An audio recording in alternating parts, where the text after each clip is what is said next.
Radio Pays, nous sommes avec Frédéric Maillot, député de La Réunion, qui a participé donc à cette rencontre des députés du 97. Que retenir de ces 3 jours de travaux intenses? Je pense que ce qu'il faut retenir, c'est le côté inédit que 17 députés des territoires dits ultramarins se réunissent pour penser et pour converger sur des problématiques, mais aussi des avantages et sur une politique d'avenir. Et gouverner, c'est prévoir.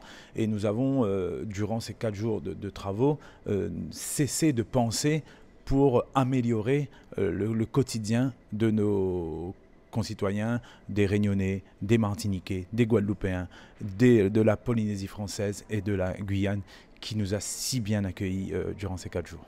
Pourquoi ça on a presque envie de vous demander pourquoi ça n'a pas été fait avant? Je ne peux pas vous répondre.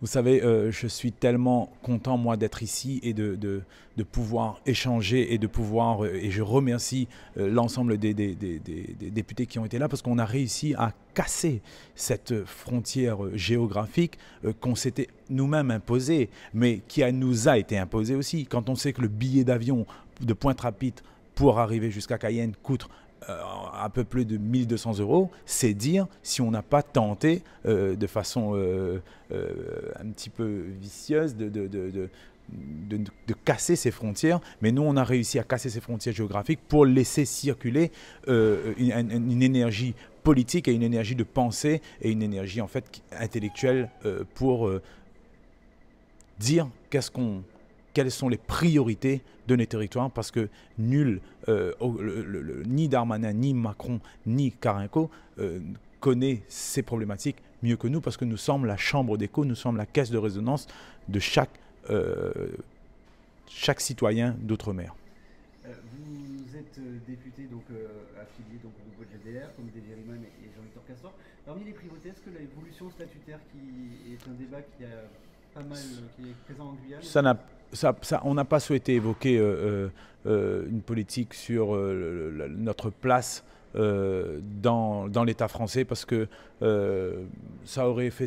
C'était pas le but. Il y a des sujets tels que la vie chère, tels que des problèmes de santé, tels que des problèmes économiques qui étaient pour nous... c'est ça qui a animé nos débats pendant 4 jours, et il n'y a pas eu de débat sur l'évolution statutaire. Merci beaucoup, Frédéric Maillot. C'est moi. Est-ce qu'il y a des mesures concrètes qui pourront être issues de ces propositions? Oui, il y a des sujets brûlants que je viens d'évoquer.